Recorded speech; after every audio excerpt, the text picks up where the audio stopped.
Hello friends, स्वागत है आपका साधना की रसोई में।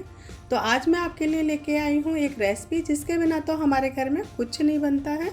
आज मैं बहुत ही आसान तरीके से घी निकालना बताऊँगी। दूध तो हम सभी के घरों में आता ही है और हम मलाई भी निकालते हैं, लेकिन मलाई से घी निकालना सबको झंझट लगता है।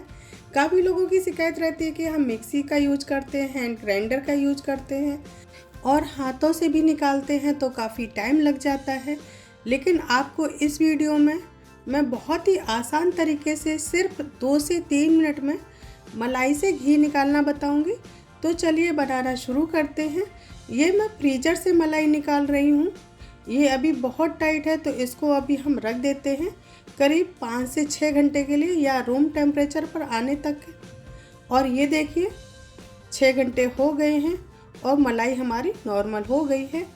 चलिए इसको हम एक बड़े बर्तन में निकाल लेते हैं। तो देखिए ये हमने बड़े बर्तन में निकाल लिया है, जैसे कि हमें मलाई निकालने में आसानी हो।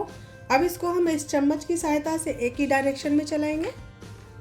लगातार 2 से 3 मिनट ही हम इसको फेंटेंगे तो आराम से मक्खन निकल आता है। तो इस तरह से ना आपको मिक्सी की ज़रूरत पड़ेगी और ना गैस पर इसको गर्म करने की, और ना ही ज़्यादा टाइम लगता है और ना ही ज़्यादा बर्तन यूज होते हैं। बस एक चमचा ख़राब होता है और हाथ भी आपके गंदे नहीं होंगे।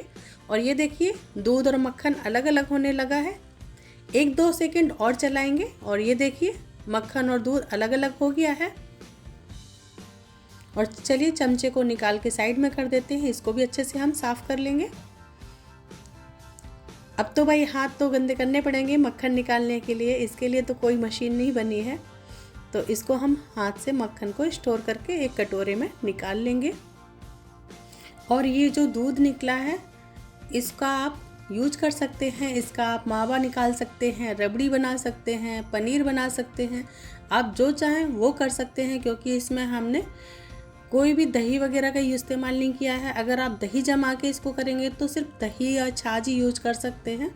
और इस तरह से आप सारे मक्खन को एक कटोरे में निकाल लें। आप देख सकते हैं मुझे केवल 2 से 3 मिनट ही लगा है मक्खन को निकालने में।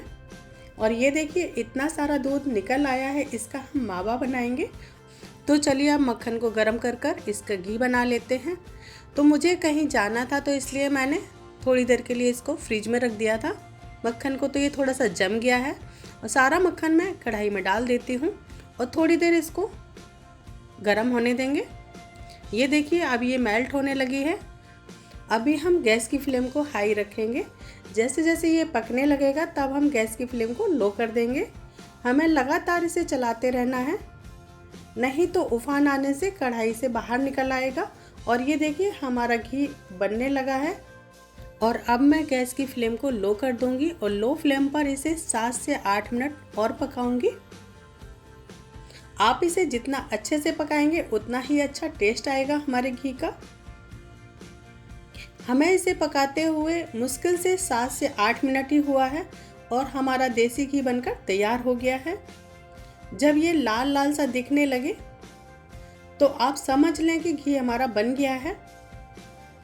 और इस स्टेज पर अब मैं गैस को बंद कर दूंगी, क्योंकि कढ़ाई अभी गर्म है तो थोड़ी देर ये गर्म कढ़ाई में और पकेगा तो और ज़्यादा ये लाल हो जाएगा।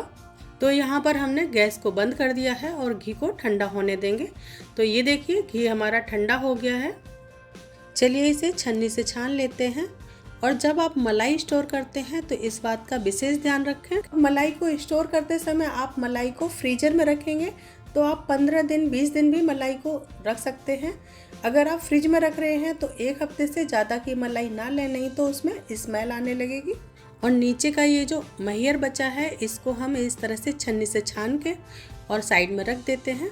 इसको आप लड्डू बनाएं तो उसमें भी डाल सकते हैं, या इसको इसी कढ़ाई में डालकर पानी डालकर गर्म कर लीजिएगा।